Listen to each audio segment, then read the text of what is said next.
This is AndyTube. In this video, I'm going to compare Stella, a Singer Model 237, to Cara, a Singer Model 239. These are sister machines made in the same time, decade, and the same factory, where Stella is a zigzag capable machine with left, center, right needle positioning.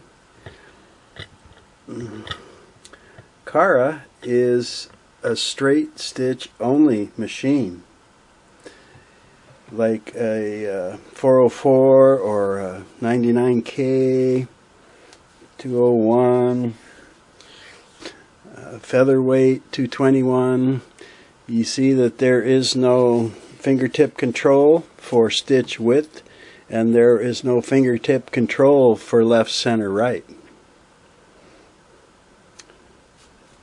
When I got the 237 Stella, I found this was the foot controller made by Mercury Electric Corporation that was with it, and I thought maybe it was an aftermarket. Somebody had put this on to replace a Singer foot controller, but then I saw in pictures online of the 237, I saw a lot of these on the machine, and a couple people commented like, hey, that's what was on my machine. Now, when my wife found Cara, the Model 239, at a garage sale, it had a button controller. And that's what I really had expected more to see on the Model 237. But this cord is definitely made. You can see how this goes in, and inside there's a pressure clamp, strain relief, and this cord is definitely made to be used with the button controller, where this one just went straight in. So I'm still not sure what is the standard for the 237 or 239, but other than the zigzag and left, center, right, when I look at these two machines, I did some quick measurements of the bed and the width of the arm up here, and the length and of the parts, and coming around the back to the motor and the light of both machines, and as far as I can tell, they're identical. You know, and then when I look at the parts list for the two machines, for the parts that are on both machines, they're mostly the same Singer part number too. So let me just rearrange this a little bit so I can get Cara front and center, and I'm just going to talk about her alone for a second, and then we'll do some comparisons between the models. So when Rosa brought this home, at first I thought it was a 237. You know, I said, wow, another 237. But then I realized, hey, there's no zigzag and so forth. So that's when I figured out it was a 239, and sure enough, I looked here and it's 239, Model 239 right here. Now, the tension control was in this bag that came with the machine, and I've examined all the needle thread tension parts, and they are all there, and they're all good.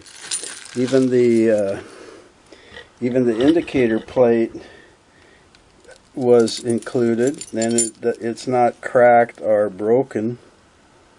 You know, that little crossbar, it's all good, and the pin length, which I measured, it's the original tension release pin with the flanged end and so forth.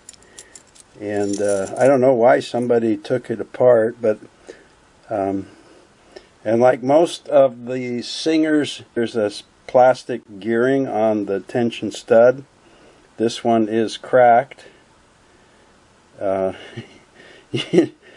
I'll be using my a little drop of super glue on that. But I was happy to see the rest of the parts were all there and in good condition. So I'll clean those up and repair that. So that was a little bit of good news. Whoop. And more good news was that on the needle bar, this little curly Q pigtail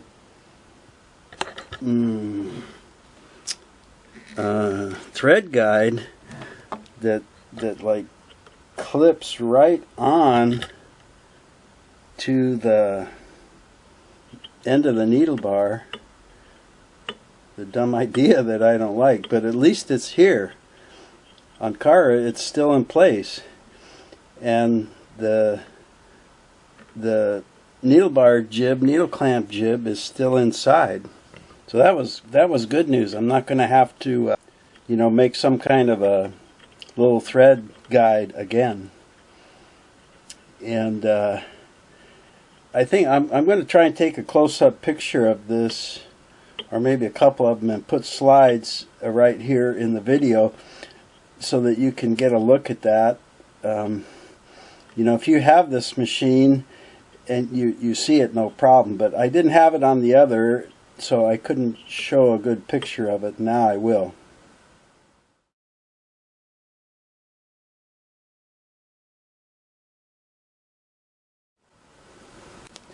So the other thing that I noticed was that it has a straight stitch foot plate here, and a presser foot, and it has a straight stitch needle plate with just the little hole, where Stella has the zigzag needle plate or multi-purpose, and the zigzag or multi-purpose presser foot. And it's just that little straight stitch hole in there, and the narrow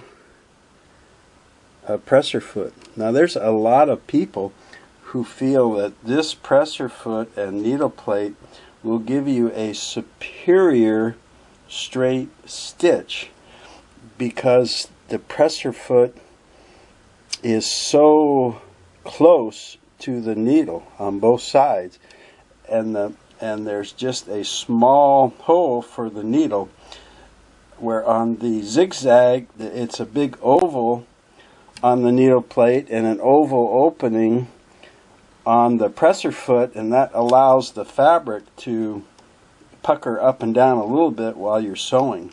Now, it didn't surprise me at all to find out that this plate, the spring was broken, just like on Stella. On this one, just one side broke off. Here on Cara, Stella had both sides broken off. But no problem, I know where I can buy a new spring for $3.99 and get that fixed. Let's get this back up. 28 pounds. I'm tired of holding it. It does weigh a little bit less than the 237 because there's no zigzag parts in there. But this had a metal spool pin, and I don't believe it's the original. I think the original would have been the nylon one like Stella has, because the base that it goes into is cracked, and this spool pin was was loose in there.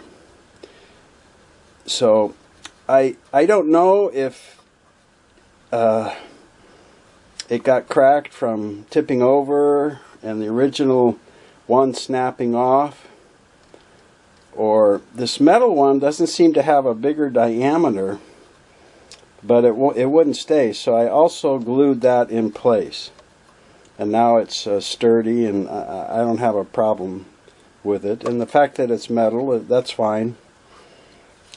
But the other controls, like the bobbin winder system, it's got a very hard as a rock tire, bobbin winder tire, where Stella's was all crumbling apart, and this is in one piece. It's got a flat spot because somebody left it against the wheel for 10 years, but it's hard as a rock, so I'll have to replace the friction ring or rubber tire.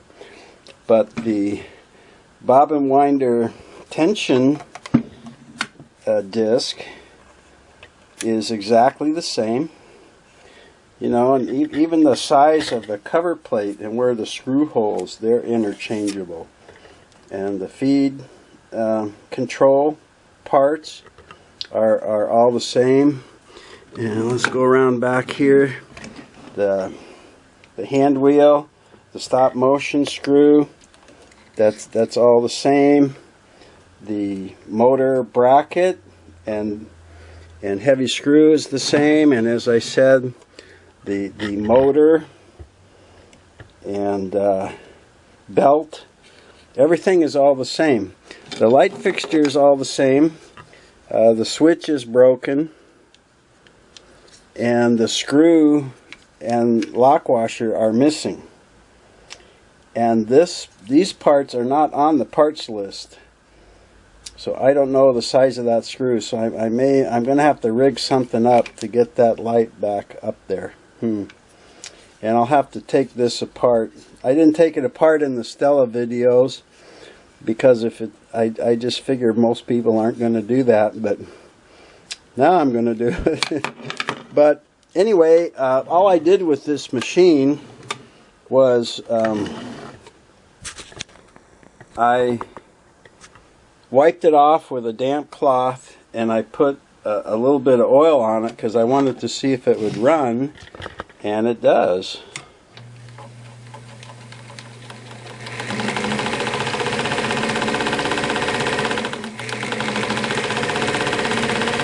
It actually runs good. It has a better fitting belt than Stella did. And this needs to be restored and adjusted because it's got way too much play in it before anything happens. But that's all minor stuff. I mean, I'm real used to that. So that's the outside of everything. I'm going to take the arm covers and nose cover off both these machines and get them together so that you can see the difference in the mechanical parts between Cara and Stella. Okay, let me just start with the nose covers here. Of course, you know that this is Stella with the vibrating bracket. This is Cara without it. But these are the nose covers, which are interchangeable. And from the outside, they're exactly the same dimensions. The hole for the mounting screw, everything on the back side, there's just on the inside, I guess I should say, there's some very minor differences in that the 239 has the number 2 molded here, and the cross rib reinforcements go all the way. Where on the 237 Stella, these middle crossbars do not go all the way through. And I don't know why they're made different.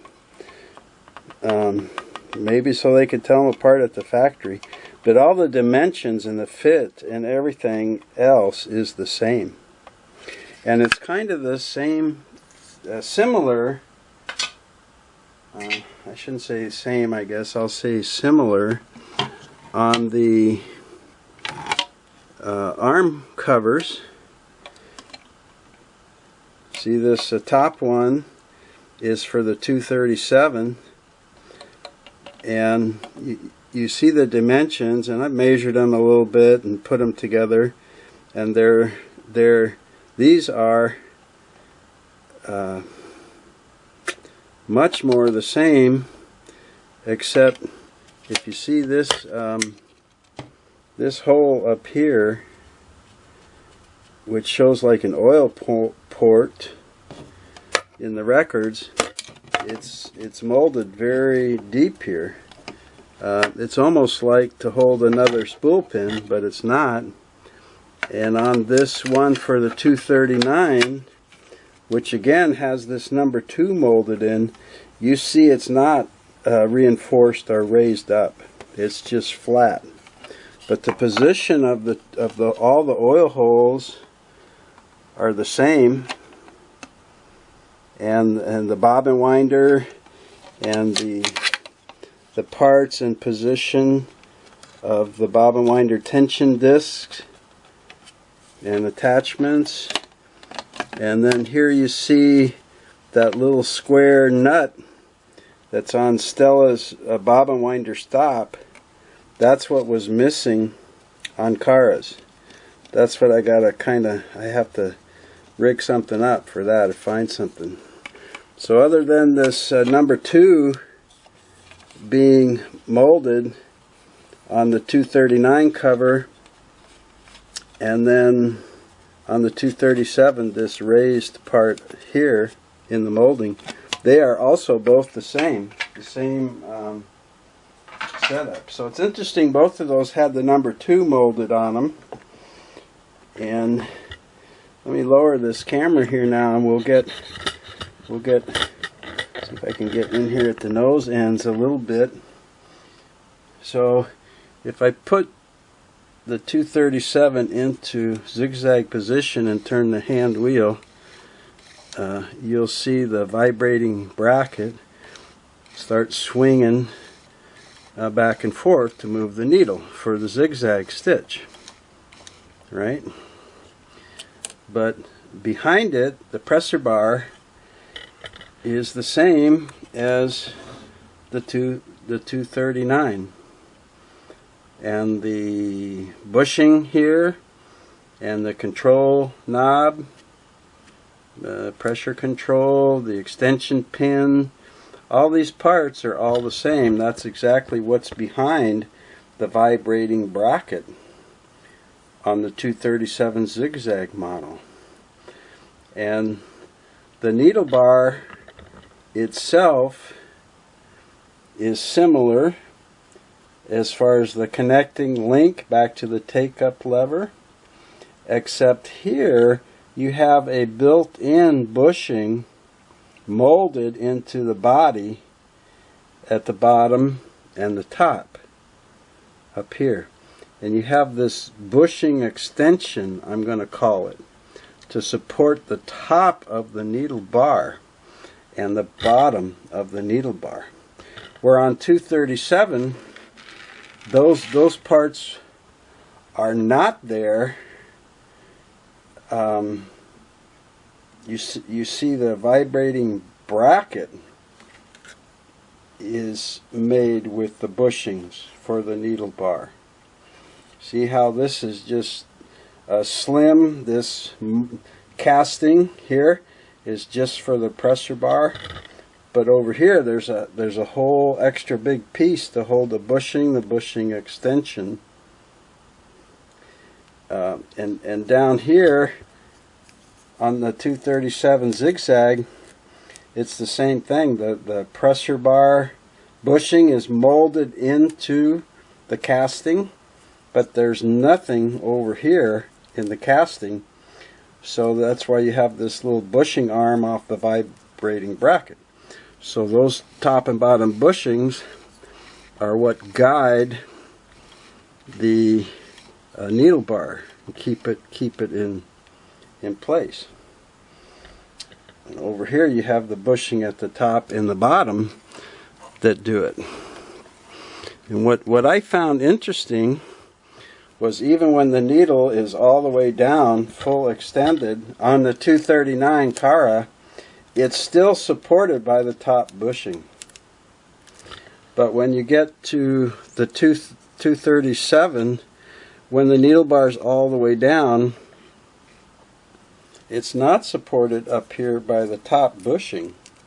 See, it doesn't reach up here anymore.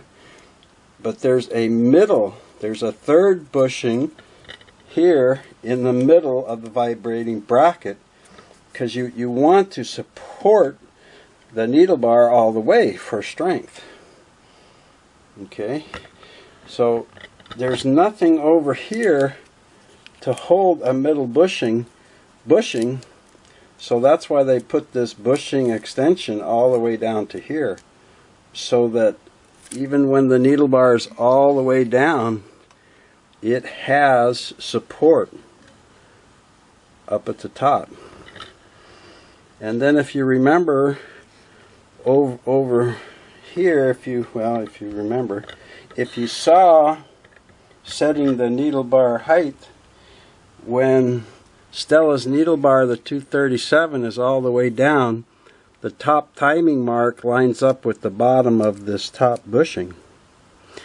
And it's the same thing over here. This is the top bushing, and when the needle bar is all the way down, the correct height is the top timing mark on the needle up here at the top bushing.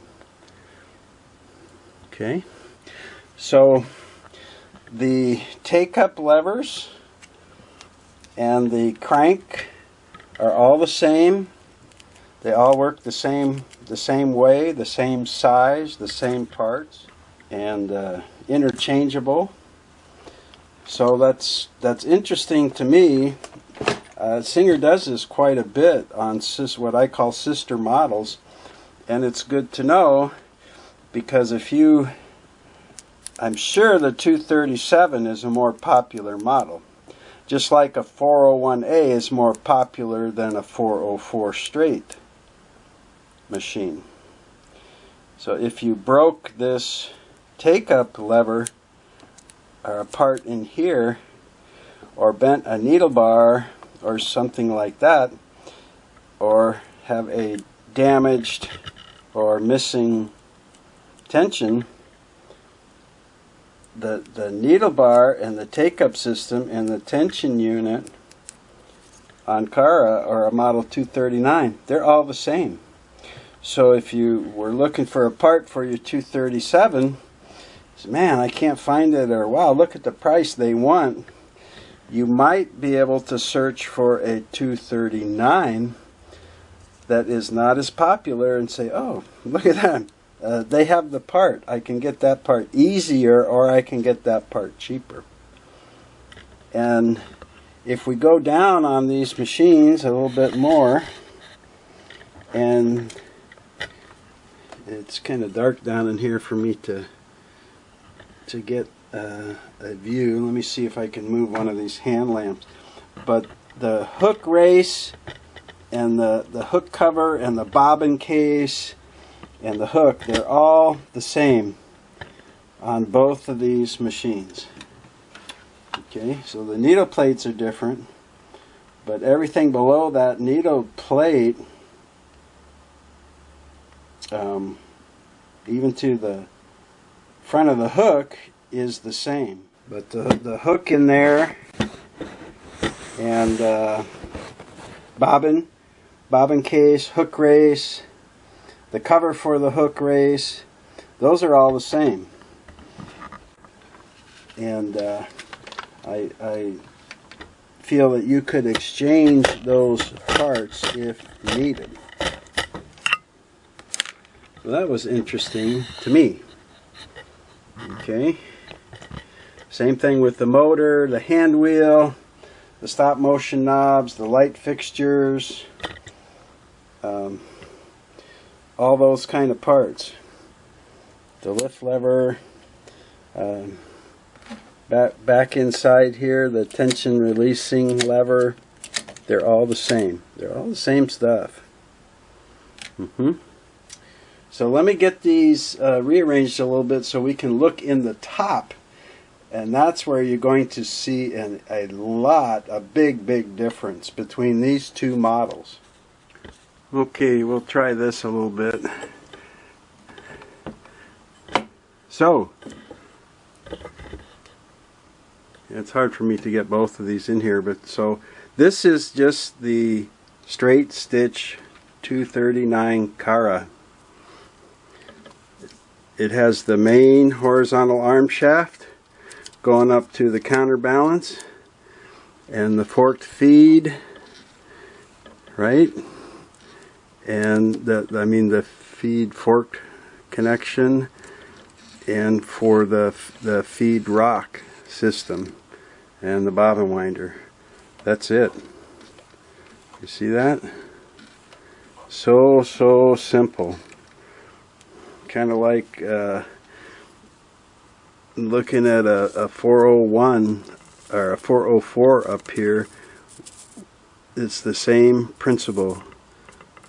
Not that many moving parts, and they're very strong. They're the same parts that are on Stella, the 237. Just last forever if you just keep them clean and oiled. But when you get into looking at Stella, the 237, if you saw the videos, you remember all this zigzag slide, and there's a cam down here, and there's a kind of like a worm gear on that main horizontal shaft, and you have the left center right mechanism. You have the width mechanism here, and you've got these the bar that makes the needle swing, and the lever that has the shaft going down that makes the traveling hook that pushes the hook on the bottom back and forth in time with the needle. That's all added up here and fit in to the same body. Now, of course, on this arm shaft, you know, there is no worm gear mechanism because there's no cam stack. But over here on Stella, there is a gear down in there to mate up with the camshaft gear, and there's extra parts bolted into the body. There's a hole drilled and a big hinge screw here so that you can swing the width mechanism back and forth here, and it's anchored.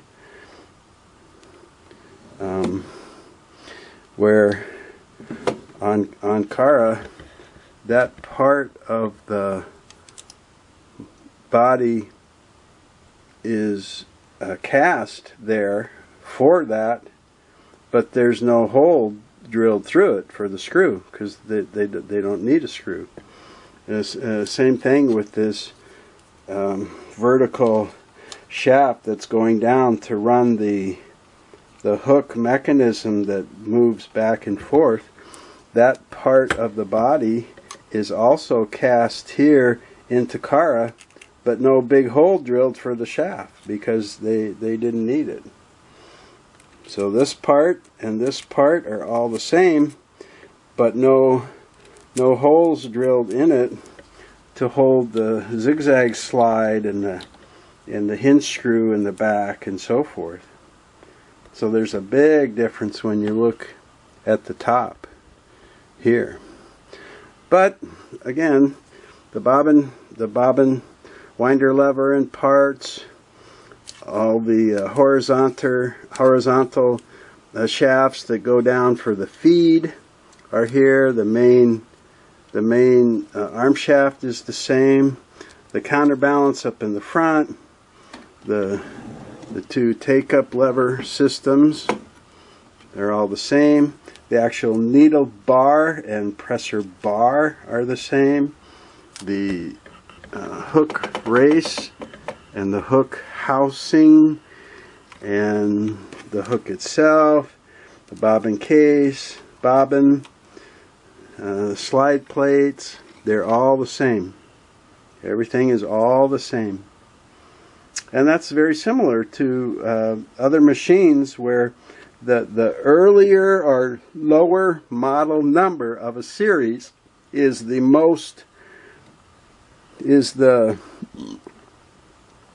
model with the most features, like the 401A Slant-O-Matic, you know, with the knobs, or the 500A Rocketeer with the knobs and the big metal cam stacks and the flip-up lid. That's the lower model number, beginning model number of the series.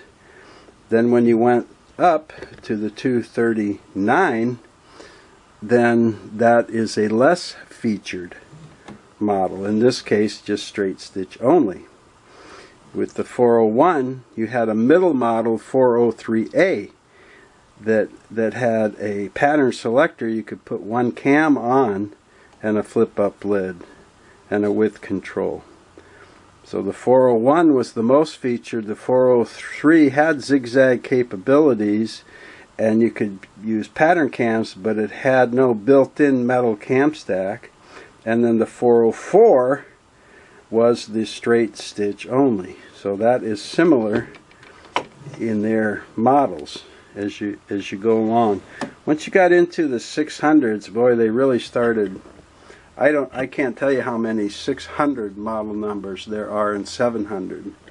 When they started going, you know, especially the plastic and electronic machines, molding plastic is a lot cheaper and easier than casting iron or aluminum.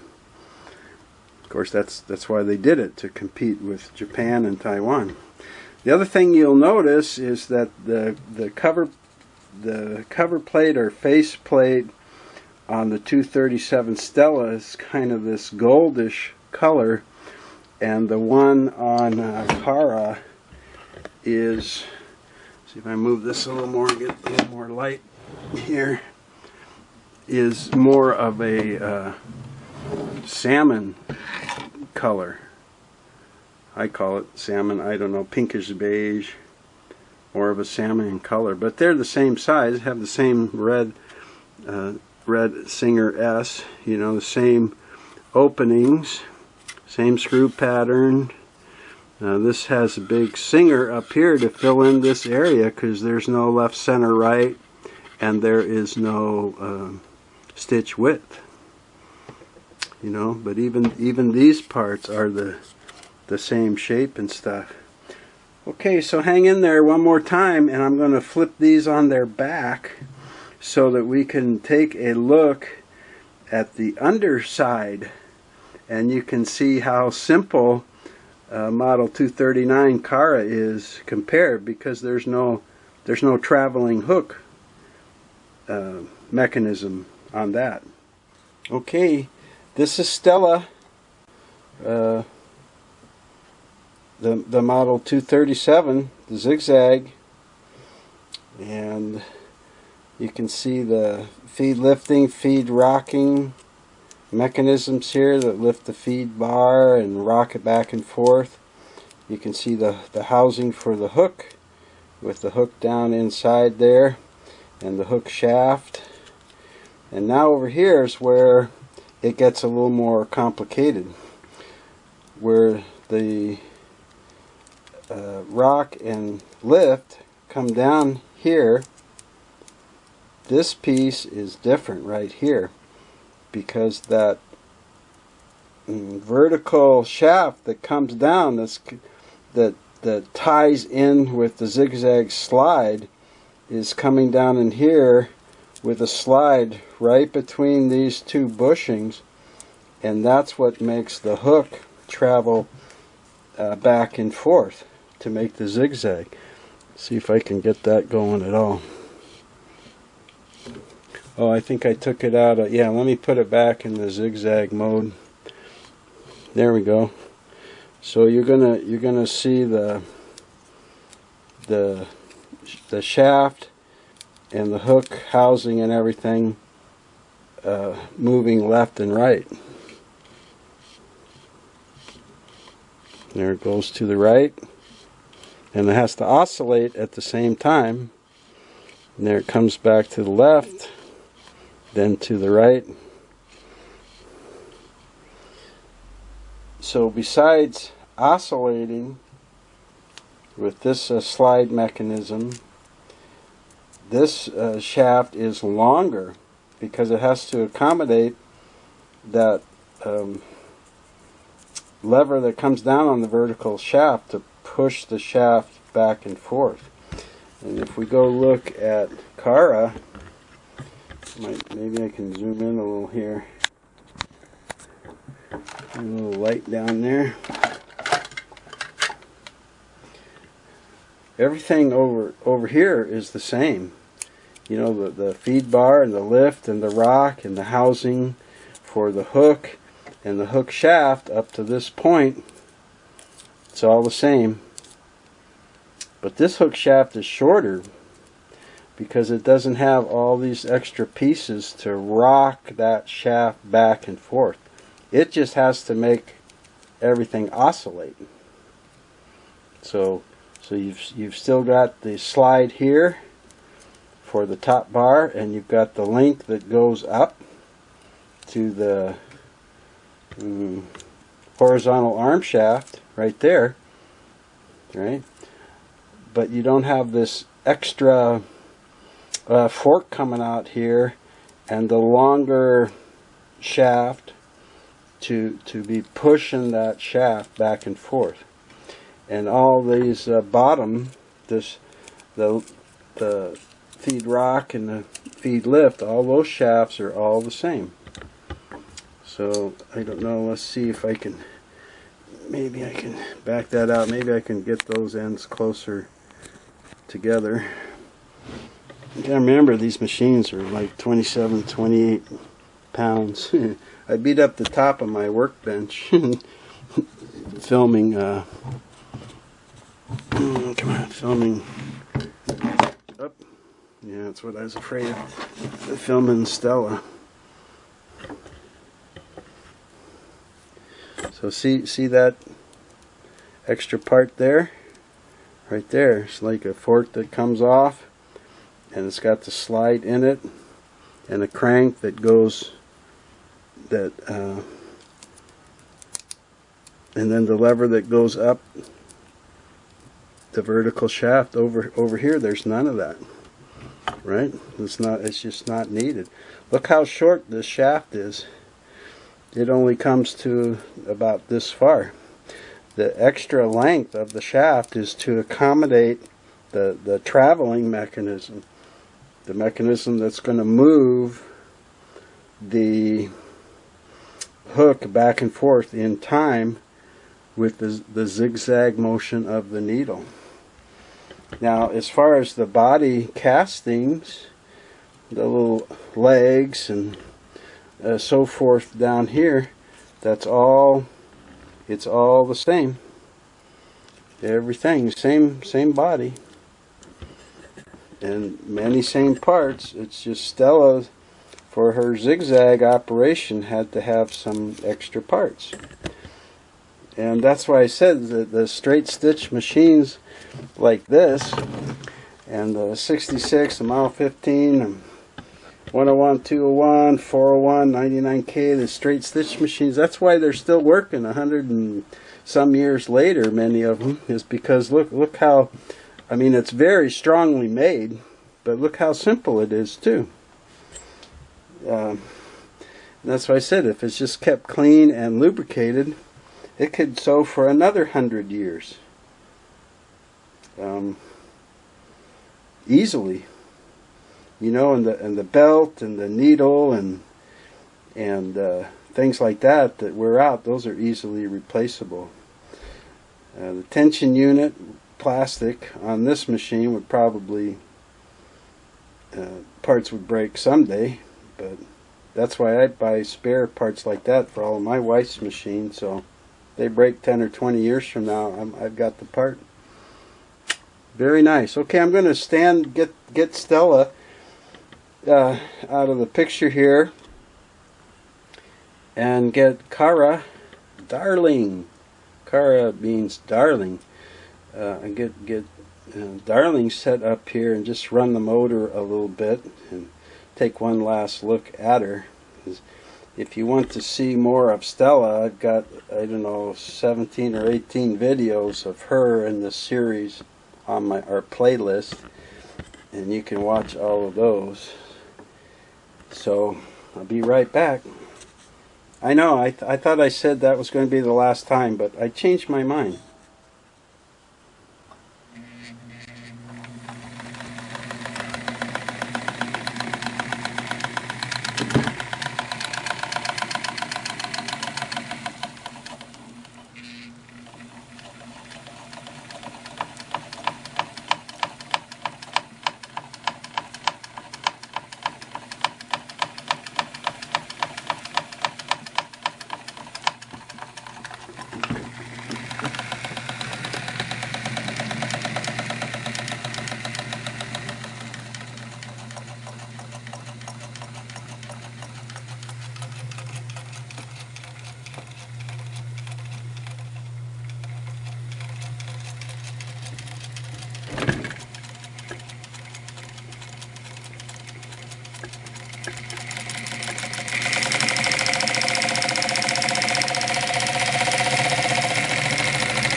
I like it.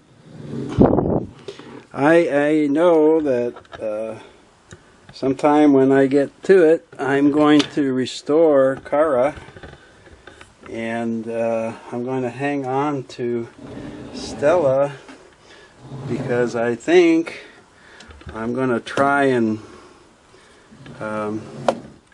sell them as a pair. I think a crafter or a family, there would be a good pair of heavy-duty home machines for quilting and clothes making and reupholstery, all kinds of things like that. It'd be both of them very simple to use. I don't know, maybe a mother-daughter, a father-son, mother-son's setup. To have both of those machines, one just a straight stitch, nice and strong and simple, and then the same machine with the added capability of the zigzag slide to be able to create zigzag patterns. Nice. Hey, I just realized something. I have a theory now why these machines came with the foot controllers that they did. Stella came in a carry case, the vinyl covered wood carry case, where the whole top comes off and she sits in the base, and you use this as a foot pedal because it is a portable machine.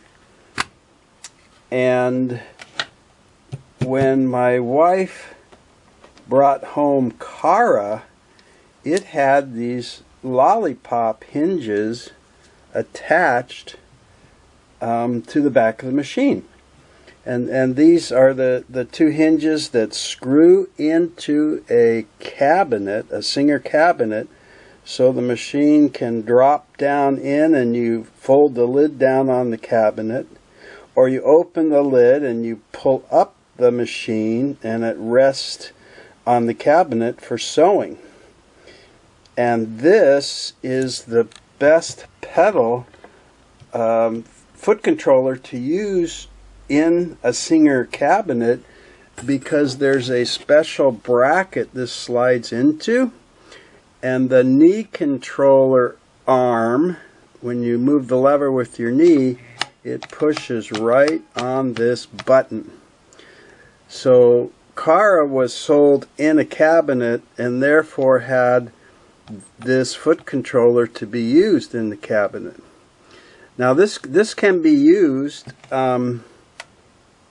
you know, as a floor foot pedal, and that's what this other part with the ridges is supposed to be that you rest your foot on there, and when you want to sew, you tilt your foot over like that and push on the button.